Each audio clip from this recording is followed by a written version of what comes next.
इस्लामी conference के वो मुसलमान रहनुमा जो कॉन्फ्रेंस में शिरकत के बाद निशाने इबरत बन गए। डूबे हुए पाकिस्तान को बचाने के लिए जद्दोजहद करने वाले भुट्टो जब फांसी के फंदे पर चढ़े तो पाकिस्तान के ख्वाब भी सूली चढ़ गए। ये 22 फरवरी 1974 का दौर था जब लाहौर में ऑर्गेनाइजेशन ऑफ इस्लामी कॉरपोरेशन यानी OIC का सरबराही इजलास हुआ।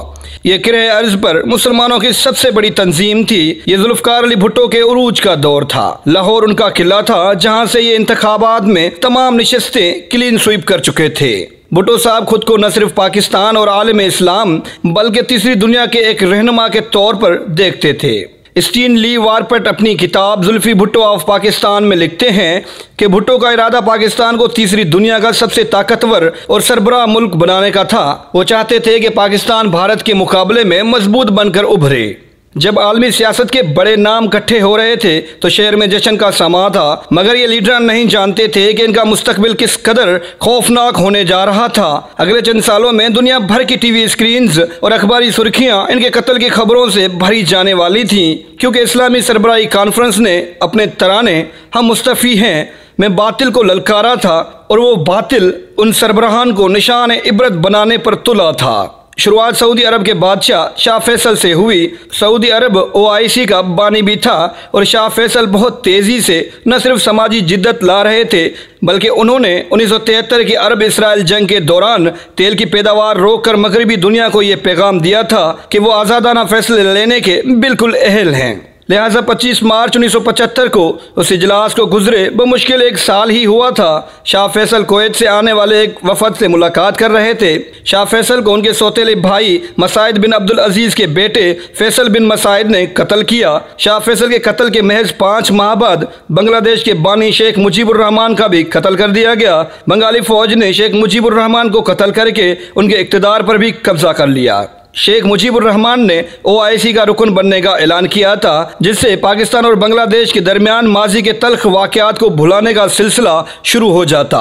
15 अगस्त 1975 को बांग्लादेश में मार्शल लॉ लगा तो बंगाली फौज के कुछ एहलकारों ने सदारती हाउस में घुसकर शेख मुजीबुर रहमान और उनके पूरे खानदान को मौत के घाट उतार दिया। मौजूदा वजीर आजम शेख हसीना वाजिद और उनकी बहन शेख रेहाना खानदान की 2 ही अफराद बची जो जिंदा रह सकीं, क्योंकि वो उस वक्त जर्मनी में थीं।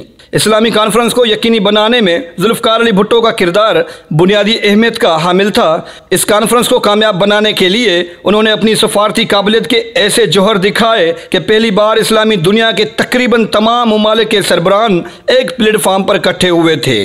पाकिस्तान अक़वाम आलम में अपना मकाम दोबारा बनाने की कोशिशों में मसरूफ़ था। ऐसे हालात में ये भुट्टो साहब की हुकूमत का एक अजीम कारनामा था कि उसने पाकिस्तान को एक बार फिर से दुनिया भर की नज़रों का मरकज़ बना दिया था।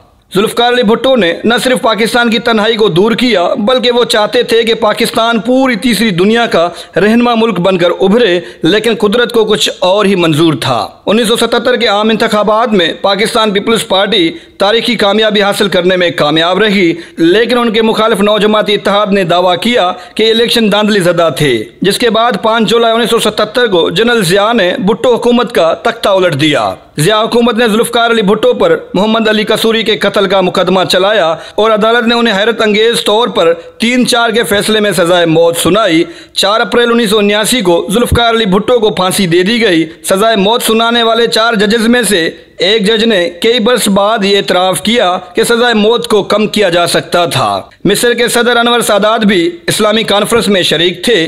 उन्हें इस्लामी जहाज से ताल्लुक़ रखने वाले खालिद इस्लाम ने कत्ल किया। अनवर सादात को उस वक्त कत्ल किया गया जब वो फौज की परेड का मुशाहिदा कर रहे थे। अनवर सादात के कत्ल का फतवा एक नाबीना मौलवी उमर बिन अब्दुल रहमान ने दिया था। अनवर सादात का कातिल एक फौजी कर्नल था। यासिर अरफात फ़लस्तीन लिबरेशन ऑर्गेनाइजेशन के सरबराह थे। लाहौर में हुई इस्लामी कॉन्फ्रेंस में ये भी शरीक थे। इसराइल के खिलाफ फ़लस्तीनियों की मज़ाहमत में अहम किरदार के हामिल यासिर अरफात को 2004 में मुबैना तौर पर इसराइली इंटेलिजेंस एजेंसी की जानिब से जहर दे दिया गया। मोअम्मर कज़ाफ़ी इस कॉन्फ्रेंस के शिरका में से कत्ल होने वाले आखिरी मुस्लिम दुनिया के रहनुमा थे। 2011 को लीबिया के सदर कर्नल कज़ाफ़ी बागियों को एक पाइपलाइन में छुपे मिले, जहां ये नेटो की बमबारी से बचने के लिए पनाह लिए हुए थे। नेटो की बमबारी और बागियों के मुसलसल हमलों के बाद तकरीबन मुर्दा हालत में मिलने वाले कज़ाफ़ी को हुजूम ने कत्ल कर दिया और उनकी लाश को सड़कों पर घसीटा गया। लीबिया कर्नल कज़ाफ़ी के कत्ल के बाद आज तक गैर मुस्तहकम है।